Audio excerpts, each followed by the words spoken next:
Warning, incoming, game over. Warning, incoming, game over. Hello and welcome back to Game Over Edmonton. Well, a dominant Oilers win in Minnesota against the Wild? That is something you don't see, has happened in a very, very long time. Avry Lewis-McDougall here in the host chair tonight, and I'm joined by the host of Locked On, Locked On Oilers, Nick Zararis here. Nick, how you doing? Welcome to the show, buddy. Welcome to Game Over Edmonton. I'm great. That was fun. I wish they were all that easy. I know we were talking about them before we jumped on live, but for a season that's been very turbulent, a lot of close games, that's about as easy as they come. No, it's very true, Nick. And you see, you got points, you got goals from Leon Draisaitl, Troy Stecher. You got points from Ty Emberson, who had a great game as well, got an assist, got into a fight. This was a game in which, right now, Edmonton, you've seen it beforehand with Locked On Oilers, how Edmonton at times is still very dependent on the two-man game of Connor and Leon. So to see other guys step up in a major way, it's a refreshing thing to see tonight, Nick. Absolutely. The other day, I was talking about it in terms of like layers on a pyramid. The most important, the foundation, is Connor and Leon. And then it's special teams. And then it's defense. And then it's goaltending. And then it's the depth guys. If you're getting goals from Derek Ryan and you're getting those kinds of secondary offensive players contributing, the Oilers are going to be in great shape most nights because that's like the last thing you're counting on. Because the way this team is constructed, it's centered around their big guys winning their minutes convincingly. And then you start building it out more and more. And over the last few weeks, it's really come together. The special teams in particular have been really good. The power play was great tonight. The kill was pretty good tonight as well. You really start to kind of line up the vision, if you will, for what this team can be. Winning against Tampa Bay, tonight against Minnesota, another good test coming up over the weekend against Vegas. This is a good feeling considering where they were, 3-4 weeks ago. No, I could not agree more. And the big thing for Edmonton was having strong starts. They are on Minnesota early and often. And, I said before on this show, Nick, the Oilers have a lot of games where they play a great 42, 43, 44 minutes. They can't find a way to play a complete 60-minute game. This was a complete game where they said, you know what, we're going to play a full 60. It wasn't a good 54-minute game. It was 60 minutes in which they were on go from opening faceoff. It's really interesting how score impacts affect hockey so much. The Oilers have a great record when they score first. I wrote it down here. They are, I want to say they're 9-2-2 coming into tonight. So with the win, they're 10-2-2 in games where they score first. They're 7-8-0 when the other team scores first. And I think that really tells you a lot about what the Oilers are as a team, where once they get that first goal, it really plays into what they want to do, where they get the game, they get their feet going, they can really get their transition game going and really put pressure on the other team and make them actively play defense. Minnesota's a great defensive team, and Minnesota's got the best goalie by save percentage in the league right now. And you were able to hang a 7 spot on them. And that tells you got to your game fast. And not only did you get to your game fast, you didn't let off. You just kept scoring and kept scoring. You didn't give Minnesota a chance to get back in this game. No, exactly. And another group who also gets on their game early is our flagship show here on Game Over Network, Hyperdrive Hockey. Check out the flagship show every weekday, Hyperdrive Hockey. They cover all things hockey across various leagues, multiple countries, whatever it is and wherever it is. Max, Daphne, and Kevin, they got you covered for a steady dose of hockey news, fun, and engagement. You can find Hyperdrive Hockey on the Game Over Network's YouTube channel or wherever you get your favorite podcasts. And head to thegameovernetwork.com and check out the Hyperdrive Hockey page.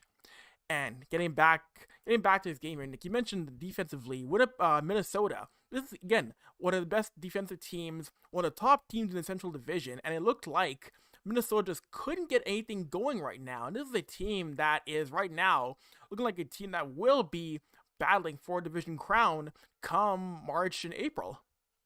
It's really funny how that happens. You know, this is the kind of game that was happening to the Oilers in October, where that first goal would slip in. Excuse me, words are hard. Slip in past Skinner or Pickard, and that would be it. The game would snowball from there.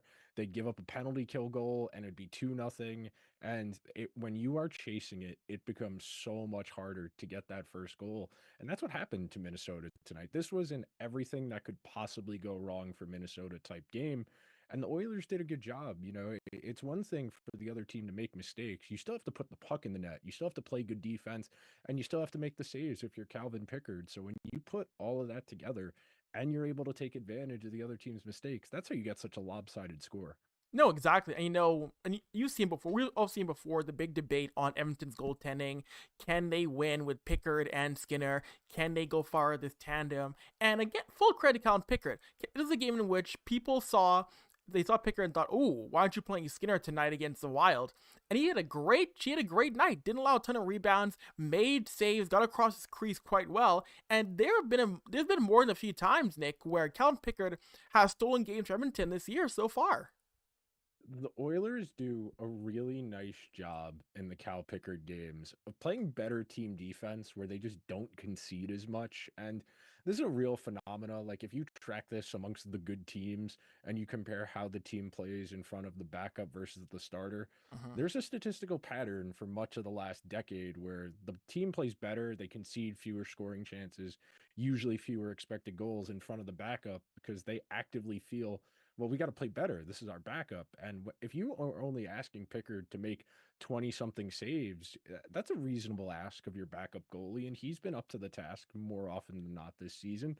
Your goal, if you're a good team and your backup goalie is going to play, 25, 30 games, if he can get to 15 wins, you got a pretty good backup goalie. And Pickard's well on his way to getting there. No, exactly. And really, right now, we know that Stuart Skinner probably isn't going to be a goaltender that can play, 70, 75 games, be that Martin Brodeur kind of netminder. But Kelvin Pickard, you're right, he's fine enough to be that kind of guy who can give you, say, 15 to 20 quality starts. And so far this series, he's doing just that right now, Nick. It's a nice luxury to have. You know, the Oilers don't spend a lot on goaltending. Hmm.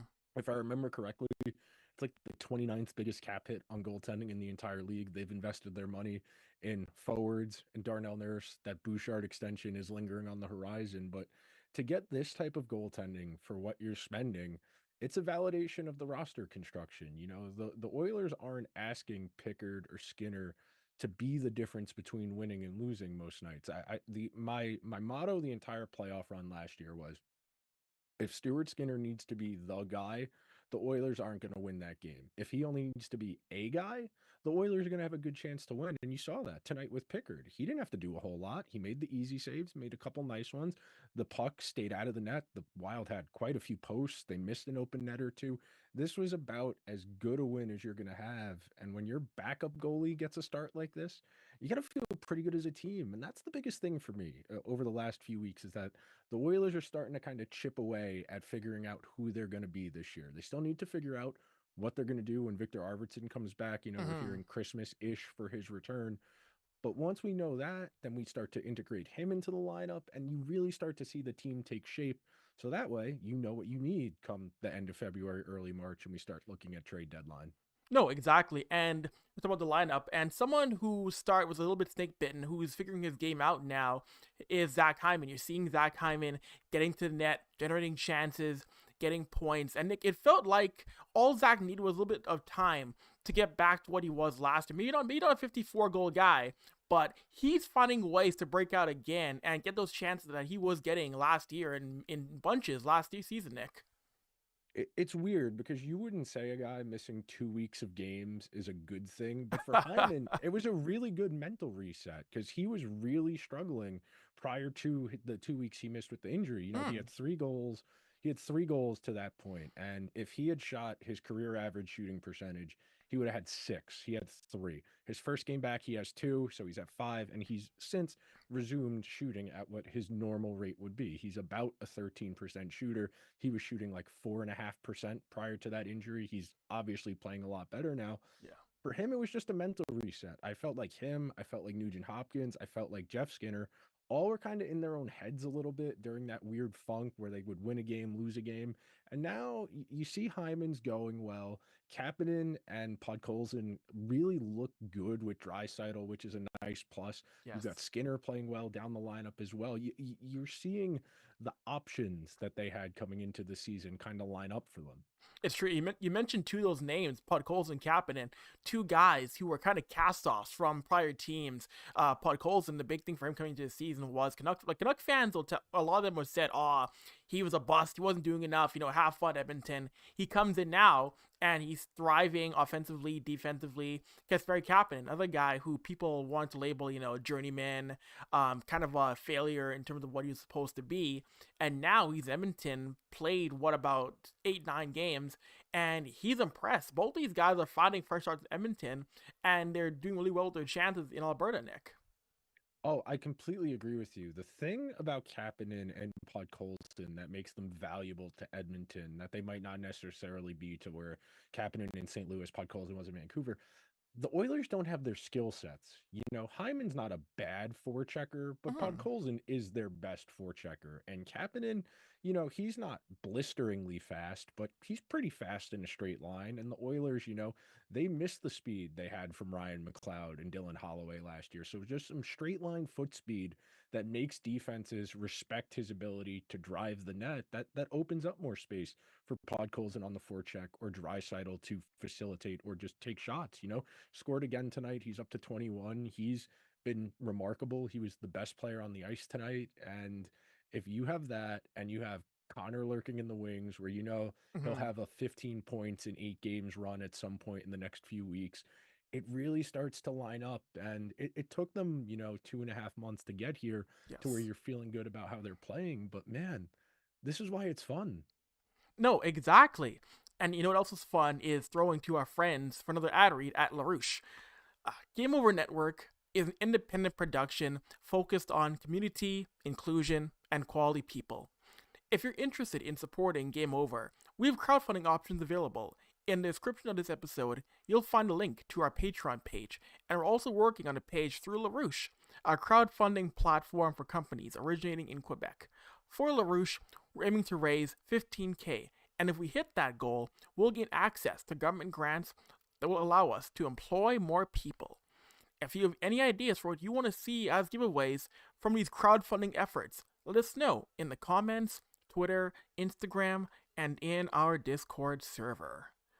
So, Nick, I do want to ask you as we go to the second period of content here on Game Over Edmonton, the power play, something that season began, they couldn't buy a power play goal. The penalty kill was jinx. Season over. Get ready for the lottery. The sky's falling, and now the power play is back. Scores twice tonight. Just what are your thoughts on the Oilers special teams bouncing back? I mean, no, not to what it was last year, but back to a state in which you can tell good things are happening when they do draw a penalty.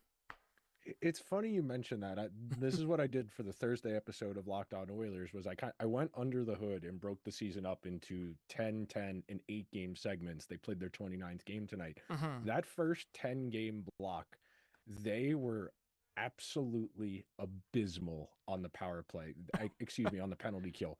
They conceded 11 penalty kill goals against in 29 opportunities. They killed off 18 of 29 penalty kills in their first 10 games. And that was the difference between winning and losing. They were dramatically outscored in those 10 games. They really played poor. They played really poor special teams. And that was the difference. If you go under the hood, their 5-on-5 numbers in those games weren't bad. It was No. that they were getting obliterated on special teams. And some of that is just guys kind of settling in, figuring it out, for lack of a better word. Because Nurse came into the season a little bit dinged up. He definitely didn't look right the first few weeks of the season. Another guy who benefited from a bit of a layoff when he was injured and kind of got a good mental reset. And they've played really good on the kill. They were 17 of 18 on their last 18 kills coming into tonight. I think they gave up one if I remember correctly tonight, They but did, yeah. yeah, they played well enough on the kill. And then the power play, man, it's kind of like, for lack of a better word, it was going to get going eventually. I mean, the elevator pitch for this power play is former 100-point guy in Nuge, former 50-goal guy in Hyman, point per game defenseman, and two of the five best players in the world.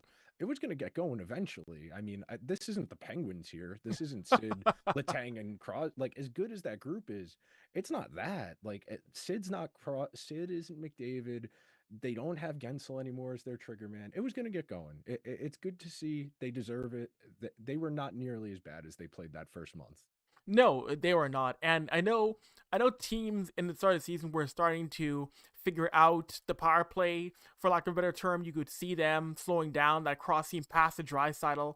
But after a while, it's tough to keep McDavid and Draisaitl contained on that many power play opportunities. Eventually, they'll find a way to get their shots on. I think the big thing for the Oilers is that I would get frustrated in the press box because I would see when the season began, Nick, I would see them take one pass too many on the power play, one pass too many. Like it was said before, they would try to, lack of a better term, Harlem Globetrotters the puck into the net, where they want to get that one back pass to go in. And now the fact that they're getting more aggressive on the power play is helping them in a major way. You don't need to have 5-6 passes on cycle on the power play anymore.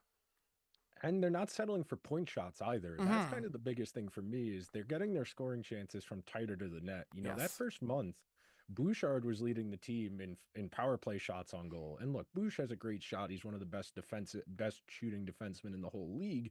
But when you have a power play with McDavid, Hyman, and Draisaitl, you want your shooters shooting the puck. Yes. What makes this power play lethal is that all five of these guys are liable to set someone else up or put the puck in the net in their own right. And this is one of the really like simple and telltale ways to see if a power play is working well. Are the guys moving their feet? Yes. If the puck is the only thing that's moving, you have a stale power play. If you've got good circular movement around the offensive zone, that's the sign of a power play that's working really well.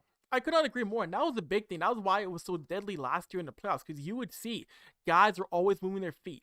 Drysdale would be moving. Connor would move. Bouchard would move. It was never stationary, and that was a thing that for a long time, like we saw in the first round, it killed LA. LA couldn't stop it. Vancouver couldn't stop it. Even Florida couldn't stop it, and Dallas had trouble with it. The minute they became a stationary power play, you saw teams sorting it out. And the fact that they're, again, like you mentioned, moving their feet, not being predictable, it's back to generating chances and getting goals. They will get to where they should be. I think they're like eighth or ninth in power play conversion rate so far. They'll finish top five. I wouldn't be surprised if they did. The big question I have is if the kill is going to be closer to what it was last year or if it's going to be middle of the pack. They're still really low in the overall rankings for the season because that first month was horrendous. They were 27th on the kill coming into tonight. So they're going to have to work on that a little bit more, but being that they're not going to concede on 34% of the kills the rest of the way, they'll end up probably pretty close to the middle of the pack. But if the 5-on-5 recipe is as good as it is right now, and you get the power play goals, which are coming in bunches, you got several tonight. And that's another thing I forgot to mention earlier. Yeah. The fact that they were able to draw this many penalties is a really good sign that they're creating chances and that they're making the other team play more defense. And for the Oilers, if the other team is playing defense, that means the Oilers don't have to play defense, which is going to make the Oilers defense in turn better because they have to defend less. They'll be fresher, more opportunities for them to focus on going from defense to offense as opposed to being hemmed in their own zone for long stretches. No, exactly. And you mentioned in defense. I do want to ask you, what have been your impressions on Ty Emerson? He's someone who I was a big fan of when they brought him in. I know I wrote a feature on him for the Hockey News, aging like some wine right now because he's getting better and better when he's playing with Brett Kulak. Even with other guys, you're seeing the improvements of Emerson when he's on other pairings. Got into a fight tonight, got an assist. He, to me, is one of the more stable D-men on this roster, Nick. I find him very interesting because he's the type of calculated risk you need to take if you are a team in a cap crunch. Because on paper, he had 30 career NHL games coming into the season as a 24-year-old on Mhm. a Sharks team that won the lottery last year. If you are a Stanley Cup contender, to throw somebody with that little of NHL experience on your back end and more or less say sink or swim and to get passable results out of him, that's encouraging. And the fact is, he does look a lot more comfortable than he did those first few weeks of the season where he was rotating in and out with Travis Dermott, who got waived earlier today. Mhm. The fact is, they feel relatively comfortable with him. Now, I think we're all in agreement that they're going to try and add another defenseman to this group Yeah. ahead of the deadline, and I'll be curious to see what it does for him, whether who comes out, that type of thing. But for now, he's got enough size, he's got a little bit of tenacity to his game. His puck skills aren't great, but that's not what he's here for. He is here. He doesn't play a lot. He's only at like 14 and a half, 15 minutes a game. But if him, Stetcher, can survive in those 15 to 16 minutes, Kulak's up to like 18 and a half, 19 minutes, and then the big guys are all over 20. If they can get by with this until February, March, this is more than fine. Yeah, no, it totally is. And he meant, and we talk sticking with the defense, of course, Evan Bouchard is a name that there's the groups that love him, the groups that hate him. What have been your impressions so far this season? Because I'm a big Bouchard guy, and I'm a guy who says, yes, Evan is not perfect. There are at times moments where he does make a mistake, but the idea that he's not an elite D man, the idea that he's not going to be a guy who can help you out internationally, I think is silly because he does a lot of good things in his own end, and he's a guy who can go in and be a big cog offensively as well, Nick. This is one of the eternal questions in today's NHL. We could have the same argument. We were having the same argument 10 years ago for Shea Weber versus PK Subban. We were having this conversation a number of years ago as far as what Dougie Hamilton was worth because he's an offensively inclined defenseman, but that doesn't necessarily mean he is bad defensively. The thing is, like like Dougie Hamilton, like PK Subban, the Mm-hmm. thing that makes Bouchard great at defense is his positioning and his Yes. his mindset, his IQ of knowing, all right, this is where the play is going. Because he's not the fastest of foot, he's not the biggest, he's not the strongest, he doesn't block a ton of shots, but he takes away angles very well. He's very effective at clamping plays down before they develop, and that type of skill set doesn't jump off the screen to the casual observer or the more physically inclined observer. A team is always, and I shouldn't say always, but teams prefer what Colton Parayko brings to the table at his size defensively. Same thing with Sanheim, where those guys are 6'2", 6'3". They check, they block shots, they kill penalties. And Bouchard is, I mean, at worst, the eighth or ninth best defenseman in the entire league, at worst. And you can make an argument coming into this year, he was on the fringe of top five, top six, depending on how you feel about some of the people ahead of him. But he is a treat to watch. There are not a lot of guys who have this skill set at his size who do it and make it look this easy. No, that is very true. It's a very good point. And after Game Over, after Game Over ends on Monday, make sure you tap in to Game On. Graham Mosimann has you covered here on Game Over Network. Everything you need to know about the NHL Monday to Friday in a 10-minute or less show. Graham goes through everything in the league. You can find it on the GameOverNetwork.com or wherever you get your podcasts on Spotify, Apple Podcasts. Tap into Graham and Game On here on Game On Network. All right, third period time as we get deeper into Game Over Edmonton. We're about to wrap things up here. And Nick, I gotta ask you, so Leon Draisaitl, a year in which he's contending for an MVP, the Rocky Richard, and do you think he could be a Selke winner? I personally think he could be in contention. I'm a guy, I watched his play defensively this year. I firmly believe, I've said it before, I firmly believe this year that Leon Draisaitl will be a Selke finalist. Do you agree with me on that, or one or no? How do you feel about Leon for Selke? So the underlying numbers would agree with you. This is the best defensive season of Draisaitl's career in terms of chances against and possession. The Yes. problem is the people who vote on the Selkie, they don't look at underlying numbers. If you want to talk about it in terms of deserving, yes, Leon deserves to be one of the last three guys. We all know the people who vote for this award are going to give it to Sasha Barkov again. We know how this goes. Yeah. We did this for a decade with Bergeron. There was a little pocket in there where Jonathan Toews, I think he won one of them, and we were, oh, Bergeron or Tays, and Bergeron very clearly overwhelmed that conversation. Nico Heischer's in that discussion as well. I would put Mitch Marner in that conversation as well. He deserves to be in that conversation, but the profile he has, the reputation he has, I don't think he's going to get the narrative buzz you would need to garner that type of support. He's absolutely deserving. I agree with you 100% as far as his worthiness of being a finalist. Yeah, it is tough. And you're right. And you're totally right in that. Where the Selke has now become the Sasha Barkov Award, like it was the Bergeron Award, and it's going to be tough for Dry to break on through and actually win it. I think he's got a case to be a finalist. But yeah, right. With underlying numbers, a lot of people who do vote on it, they're not the biggest. They're not the biggest inclined people when it comes to analytics. They look at surface level numbers. Not all voters, but a lot. And you're right though. It's going to be Barkov winning this trophy for really the next 10, however many years he wants to win this thing for, Nick. Pretty much, yeah. I mean, that's typically how that award has gone, like in its history, is one Mm-hmm. person kind of rattles off a bunch of them in a row. There are plenty of guys who are deserving. I Yeah. mentioned Marner. I mentioned Barkov.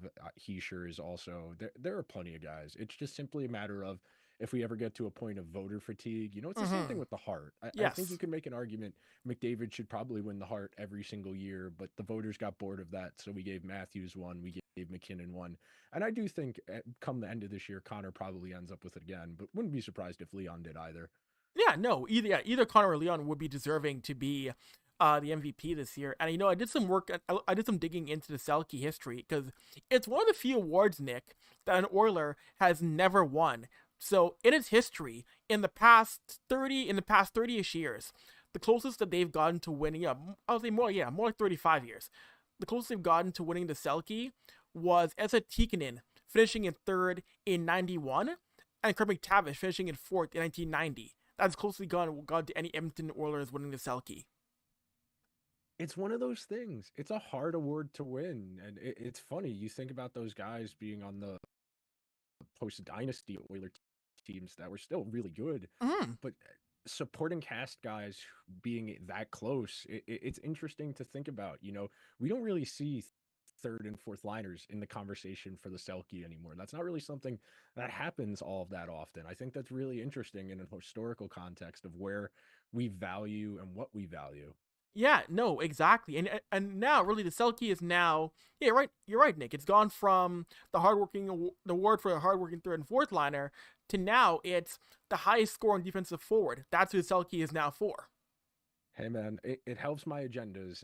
Leon is a good defensive center when he wants to be, and he has chosen to be. And I think, frankly, the way the Oilers have kind of calculated their minutes allocation and who plays with who, it's kind of imperative that Leon plays good defense because if Ekholm and Bouchard are playing with Connor, Hyman, and Nuge, the defensive minutes, what we would qualify as the defensive minutes against the other team's best players, those are going to go to Kulak, Nurse, Draisaitl, and whoever he's playing with. And the fact that he's putting up the goals, they're winning their minutes underlying in terms of possession, and they're playing actively good defense that's preventing the other team from creating offense.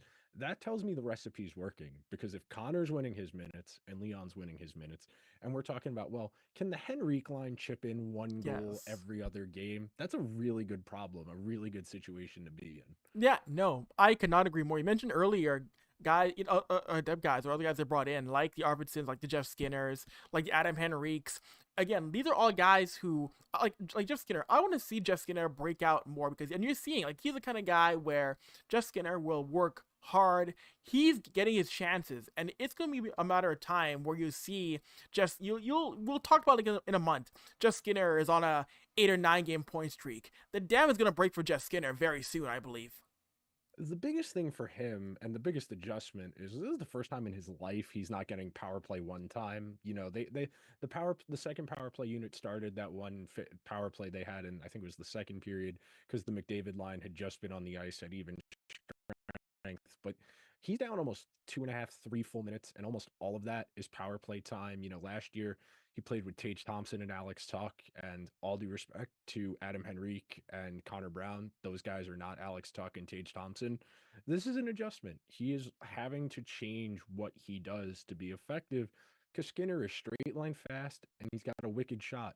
That's not really as useful in a depth role like he is, and he's not on a power play as a trigger guy on one of the flanks. It's definitely an adjustment, but I do agree with you. I think he's at like 12 points in 28 games, something like that off the top of my head.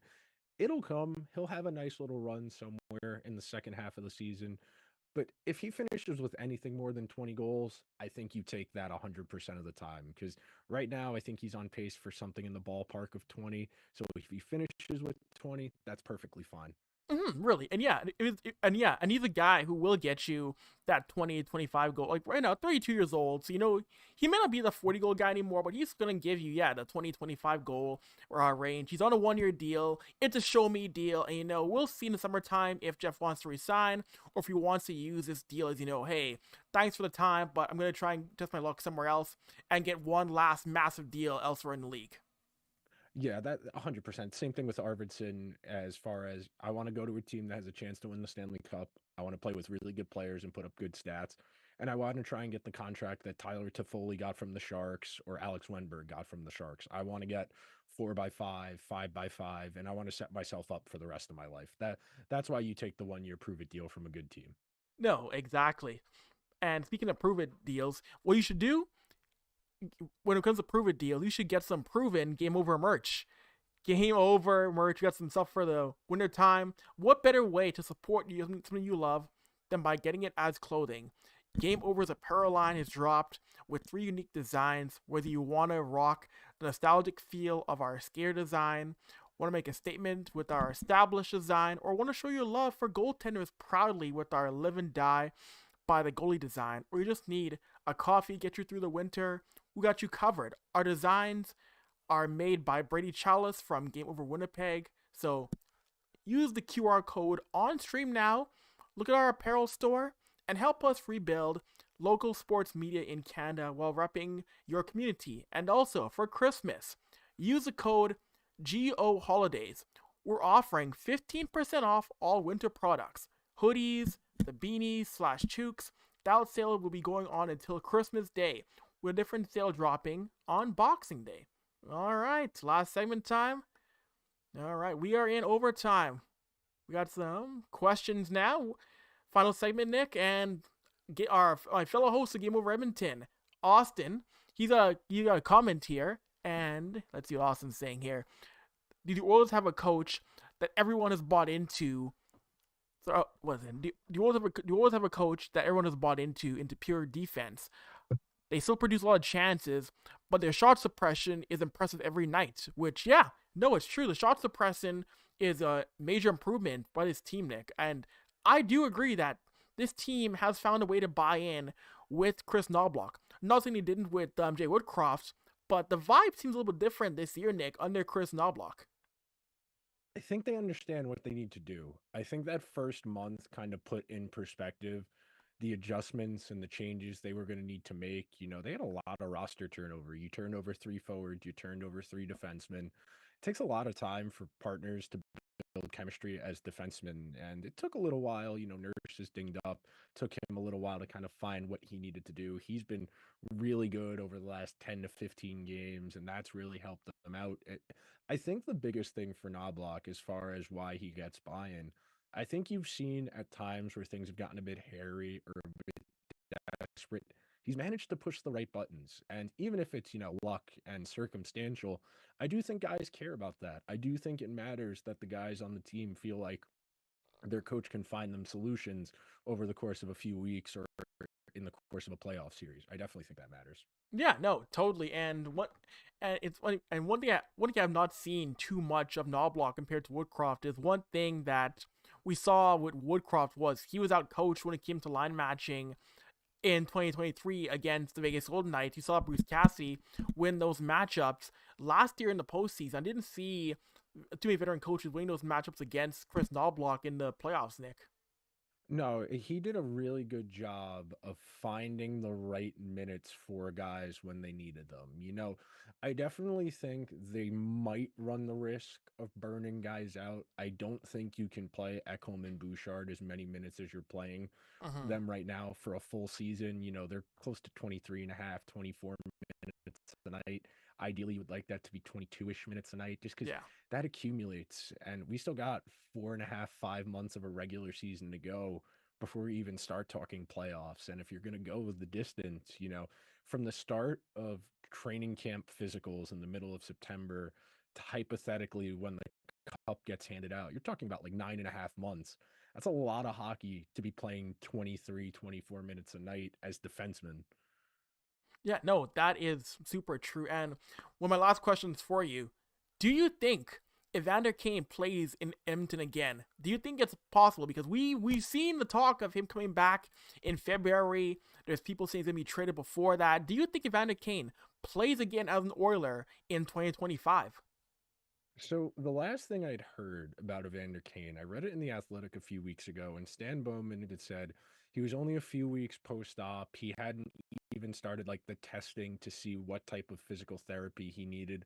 Mm-hmm. I very easily could see the Oilers doing some shenanigans of activating him for the postseason if it takes that long to get him going. I do think there's a world where he plays. It's not out of the question. The only question I would have is who comes out, and that in that Mm-hmm. case you're probably taking Derek Ryan, not excuse me, not Derek Ryan. You're probably taking Corey Perry out at that point, and that's only if you can do the cap shenanigans for the postseason. If Yeah. he's ready to go prior to the start of the postseason, they're definitely going to have to get creative if they're going to play him, and that's really, I think, the biggest barrier to getting him in the lineup is his cap hit. If they can find a way to massage that down in terms of getting guys off the roster, sure, I could see a world where he plays, but where are you going to play him is the big question. You played him a lot with Draisaitl last year and the year before. He gave you 24 goals last year. That's nothing to sneeze at, but do you really want to disrupt the chemistry that's been forging there? You signed Arvidsson with the idea that he was going to play on Draisaitl's right. So if you bring Evander Kane back into the fold, where are you going to play Arvidsson? Where are you going to play Jeff Skinner? Do you want to put somebody like Connor Brown on your fourth line? Do you want Janmark back on your fourth line?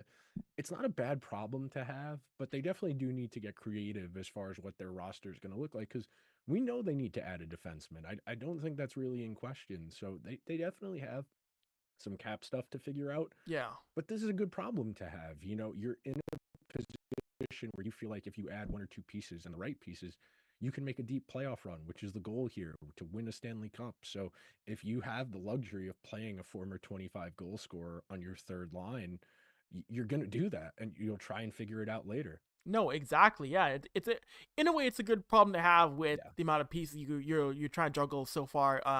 When you're going into a postseason come in April and in May. And my last one for you, Nick, before we sign off. Now, again, as someone who is down the states, as someone who has covered different teams, you've also covered for Locked On. You covered the Flames before. You do a lot of stuff covering New York Rangers. What is the perception like right now in America for the Oilers after that Stanley Cup final? What's the perception right now of this team in 24-25 in terms of what they should do and what they're going to do down in America? So a lot of my perception of how teams are perceived nationally is through my casual hockey friends Mm-hmm. who like they know who the guys are on some of the teams. If we're hanging out, we'll watch the game in the background while we're talking or whatever. And they were all aware that the Oilers had a really bad first month, the 4-5-1 through the first 10, quite a few of them asking me, well, what's wrong? What's not working? Yeah. And I said they had a lot of roster turnover. Give it a month. If they're still playing this poorly at the end of November, then we can have a real conversation if they're in trouble. The expectation is they need to win. My casual hockey fan friend asked me. He goes, so if McDavid doesn't win, that would be like if LeBron never won a chip. And I was like, yeah. And he's like, okay, I get that. So yeah, that's the perception. McDavid is hockey LeBron, and amongst the casual American sports fan, and they want to see it happen. All of my friends want to see McDavid do it because they understand that those types of guys, the Sidney Crosbys, the LeBrons, those are once in a 10, 15-year type deal. Mm-hmm. And you want to see them get that championship because ultimately, we're all byproducts of the first take era of sports Yep. talk, but we hate it. It's so tiring arguing about championships. I don't care. We're talking about team sports. If you want to argue McDavid versus Sid or McDavid versus McKinnon or Matthews or Gretzky or Lemieux, let's talk about their play as individuals. You're never going to be able to compare them on a team level the same way you would as individuals because that's what we're arguing. Who's the better player? Well, he learned how to win. He knew how to win. Well, that's not how it works. He's on a team. Yeah, no, exactly, and this is where the debates were so frustrating for me because when Florida won Game 7, I saw a lot of people who don't watch a lot of hockey, or people in sports media who they cover the NBA, they cover the NFL, they cover MLB. They said, "Oh, McDavid shouldn't have won the Conn Smythe because he couldn't get it done in Game 7." That's not how it works. That's not how it works. He had 42 points in the postseason. He, of course, deserved the Conn Smythe. That's not how this award works at all. No. The thing I spent the entire summer talking about, and myself sitting here talking to you right now, have this memory of him with his puck on his stick at the net mouth. Yes. The net is open, and Montour jams his stick on McDavid's stick, and he doesn't get the puck through. The puck goes to the corner. If I am still thinking about that, I promise you Connor McDavid is still thinking about that. There is nothing better. It's one of my favorite tropes in sports narratives, is the great player, the man on the mission, like LeBron after he lost to the Mavericks, coming back the next year and winning the chip. That type of thing for a guy like McDavid. He didn't need motivation, but it can't hurt to have that. No, that's a really good point. And as someone who is in the room a lot talking to Connor McDavid, it's funny because you mentioned how LeBron losing to the Mavericks, LeBron coming back getting his titles. There are a lot of parallels in that, because Connor McDavid, hit the 1,000-point barrier. He's done A, B, C, D, E, F, G. But if you try to talk to him about that, he shuts it down. He doesn't care about 1,000 points, accolades. It's funny because he had these ceremonies, with his wife and his family and his mom and his dad and Lenny, and outwardly he's showing, yeah, this is nice, but internally, I know he's like, I don't want any of this. Screw this stuff. I don't need this right now. There's one trophy he cares about. There's one trophy. It's the best trophy in all of sports. It's the one that keeps me up at night. I'm sure it's the one that keeps you up at night. There's one trophy that McDavid cares about. Yeah, because you're right. Game 7, yeah, you're right. That goal bound scramble where all Edmonton needed. I mean, if a guy like him, Draisaitl, Hyman, the fact that you lost Stanley Cup by one goal, all he could do was one goal to extend that series, send it to an overtime, keep your season alive. That probably replayed in his head 1,000 times this summer, Nick. It did for me, and I wasn't the guy who had the puck on his stick. I can't even imagine how much that's bothered him. Oh my, yeah. I'll before I go to say this much, I was at a watch party with some friends of mine, and dude, when that scramble happened, people were starting to scream because they thought the game was tied. Like people thought that game was tied late in the third period. They thought they scored. I thought he had it too. Montour made a perfect play. There was nothing. If Montour doesn't hit his McDavid's stick as squarely as he does, Connor gets that loose puck and they tie the game. It's one of them. It's not a play everyone remembers, but the people who are traumatized by it, they remember. It's true. They did. And if they had won that game, Edmonton up here, they might party here until 5 a.m. Downtown Edmonton might have been partying until 5 a.m. if they won that Game 7. Conservatively 5 a.m. It probably would have been later. Probably. If that happens, that's probably the best comeback in the history of North American sports. Like the finals of the Yankees Red Sox in 2004. Yeah. And the Yankees Red Sox was not the championship round. So I think there's a strong argument that would have been the best comeback in the history of North American sports. So if it would have happened, it would have deserved the best party of all time. Yeah, I mean, it had people who, it had top analysts who call about it had NBA analysts who don't watch hockey at all, watching Game 7. You had NFL analysts who don't care about hockey, were watching this comeback. Like, a good friend of mine who I've known for a while, Bomani Jones. Bomani dabbles in hockey like once every 6 months. Bomani was tweeting at me saying, man, you must be fired up for this Game 7. Like, and Bomani talks very little hockey. Like, he's not really a big hockey guy at all. Even Bomani Jones was talking about hockey. McDavid has pull. Yeah. Connor McDavid has motion. If he is playing hockey in front of people who are casually interested, that is how you get fans. That the last thing I wanted to throw in, because it's on this subject, the goal he scored against the Rangers, I think it was 4 years ago, where he went through all 4 guys. I was sitting in a room with 4 of my friends, and my friends were all talking, and I saw him make the first guy miss, and I just started slapping my one friend on the shoulder, like, look up at the TV, look up at the TV. And then all of them looked up and saw him go through 4 Rangers, Nemeth, Trouba. I think Gaudreau was on the ice. And it's one of those things where even if you don't really understand hockey, you can understand that people shouldn't be that good at hockey. No, I'll tell you this much. When he scored that goal, that 1-on-4 goal in the press box or other place, we all started laughing. Like everybody started laughing. Like no, that's I burst out laughing. He did not just go through the entire Rangers D like that. He's that good. He is. Oh man, and Nick, I gotta say thank you for tapping in the Game Over Edmonton. Where can people find Locked On Oilers? Where can they find your work online, buddy? My Twitter handle is at Nick Zararis, Nick Zararis. All my stuff is on my link tree. Locked On Oilers is every day, Monday to Friday. Got to go record that. I'm looking forward to talking about the Wild game a little more in depth on my end from a numbers perspective.